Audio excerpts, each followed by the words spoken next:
Hello everyone, good morning.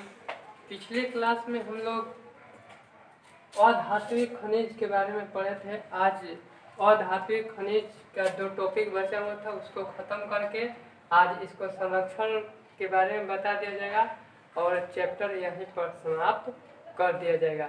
और 2 प्रश्न आज भी देंगे आप लोग के लिए, तो इसलिए इस बात पर ध्यान देना है और कमेंट बॉक्स में इसका जवाब भी देना है। और देखते हैं अधात्विक खनिज अलग। तो पिछले क्लास में भी बताए थे कि अधात्विक खनिज किसे कहा जाता है, तो फिर से रिपीट कर दिया जाएगा कि अधात्विक खनिज उसे कहा जाता है जिसमें धातु का गुण नहीं पाया जाता है, उसे क्या कहा जाता है? अधात्विक खनिज कहा जाता है। अलौह के बारे में भी बताए थे, वैसा खनिज जिसमें लोहा का अंश नहीं पाया जाता है वो क्या कहलाता है? अलौह कहलाता है। तो चलिए आगे हम लोग बढ़ते हैं, अवरव के बारे में आज जानते हैं कि अवरव के बारे में जानते हैं। भारत विश्व में अग्रणी स्थान रखता है। भारत में उत्पादन की दृष्टि से अवरव का 3 पेटियां होती है। कितनी होती है? 3 पेटियां होती है, जो बिहार, झारखंड, आंध्र प्रदेश तथा राजस्थान राज्यों के अंतर्गत आते हैं।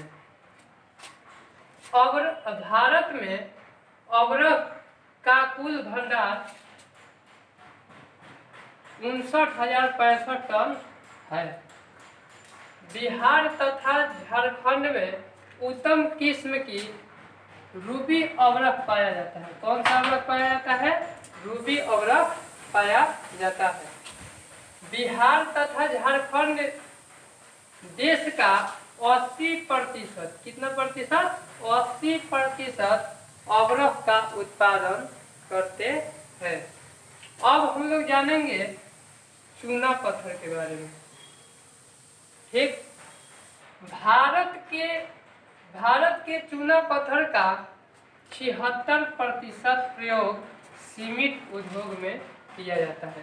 सीमेंट उद्योग कहने का मतलब जो घर बनाया जाता है उसमें सीमेंट का प्रयोग करके ऊंचे ऊंचे इमारत बनाया जाता है, बिल्डिंग बनाया जाता है, वहीं सीमेंट का क्या किया जाता है? इसका उपयोग किया जाता है। 76%। 16% लौह इस्पात तथा 4% रसायन उद्योग में किया जाता है।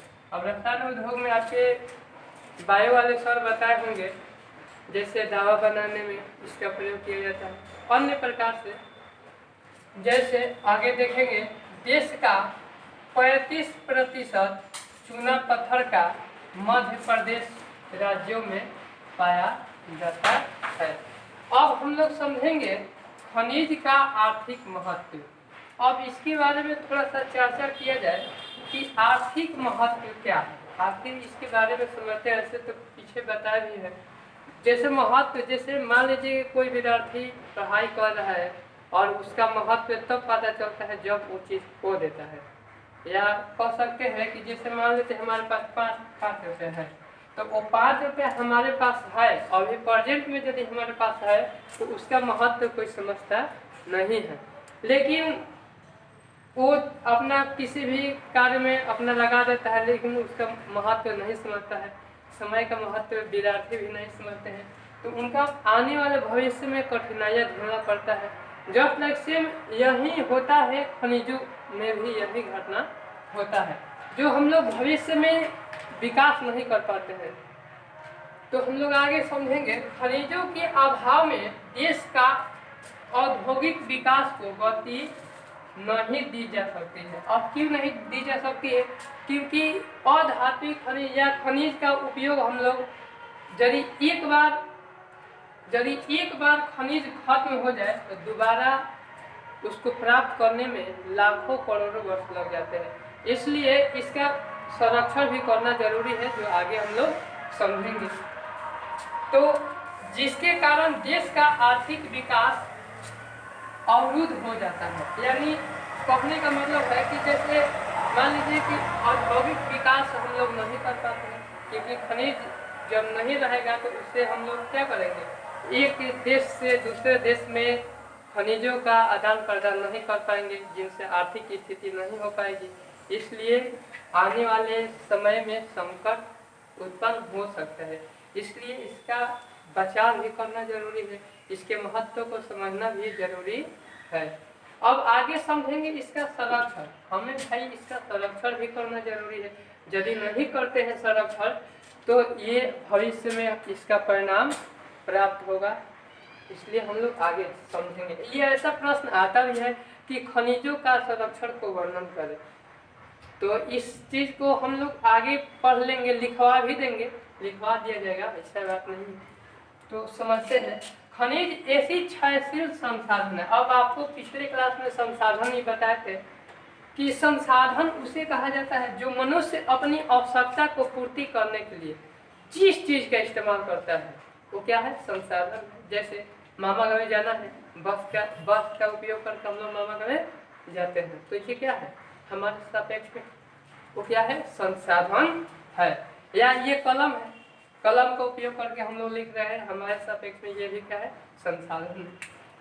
तो आगे समझेंगे, जिसे दोबारा उत्पन्न नहीं किया जा सकता। यदि एक बार ये नष्ट हो जाए तो दोबारा उत्पन्न नहीं किया जा सकता। यदि दोबारा उत्पन्न नहीं किया जा सकता क्योंकि लाखों करोड़ों वर्ष लग जाते हैं इसका उत्पन्न होने में।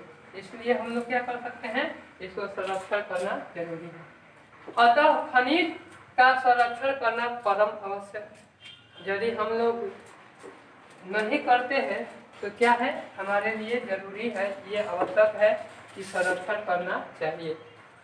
अब आगे हम लोग समझेंगे कि खनिज उद्योग का आधार है। खनिज जो क्या है, उद्योग का आधार है। यदि हम लोग इसका संरक्षण नहीं करते हैं तो आने वाले भविष्य में बहुत सारे प्रॉब्लम क्रिएट होगा। औद्योगिक विकास के लिए अति क्षय, दोहन और उपयोग के लिए संकट पैदा कर सकती है। क्या, भविष्य में संकट उत्पन्न हो सकती है। इसलिए क्या करना चाहिए, इसलिए संरक्षण और प्रबंधन पर ध्यान देना चाहिए। अब प्रबंधन कहने का मतलब क्या है कि, अब प्रबंधन कहने का मतलब कि जो संरक्षित हम लोग कर रहे हैं उसको पाबंदी लगाना, बॉन्ड बनाना चाहिए कि ये मान लीजिए कि ये चीज़ है तो हमको बॉन्ड बनाना चाहिए कि इसका उपयोग हम लोग सही तरीके से करेंगे ताकि भविष्य में कोई परेशानी न हो। देखिए अब आगे, खनिज के निरंतर दोहन पर रोक लगाना चाहिए। यदि खनिज को गलत रूप से उपयोग कर रहे हैं तो उसका क्या करना चाहिए, प्रबंधन करना चाहिए। उसको क्या करना चाहिए, गलत तरीके से इस्तेमाल नहीं करना चाहिए। हमें खनिजों को बचत उपयोग करना चाहिए तथा कच्चा माल के रूप में सस्ते विकल्पों को खोज करनी चाहिए। अगर खनिजों के प्रबंधन पर ध्यान नहीं दी जाए तो भविष्य में संकट उत्पन्न हो सकते हैं। तो पिछली बार में भी यही बताया कि यदि हम इस चीज़ को संरक्षित नहीं करते हैं तो भविष्य में संकट उत्पन्न हो सकती है। तो देखिए विद्यार्थी, ये आपका जो टॉपिक है यहीं पर समाप्त हो गया। आपके बीच यही पढ़ना भी था और कल से आपके बीच ऑब्जेक्टिव टाइप जो क्वेश्चन है आपके बीच प्रोवाइड किया जाएगा और आपके लिए 2 प्रश्न दे रहे हैं। चलिए आपसे 2 प्रश्न पूछ लिया जा रहा है कि पहला प्रश्न है कि अब तो खनिजों की कितना पहचान हो चुका है, और दूसरा है कि आर्थिक दृष्टि से, कौन सी दृष्टि से, आर्थिक दृष्टि से कितने खनिज का महत्व दिया गया है। तो यही 2 है और हमको उम्मीद है कि आप लोग बनाएंगे और कमेंट कीजिएगा। Thank you.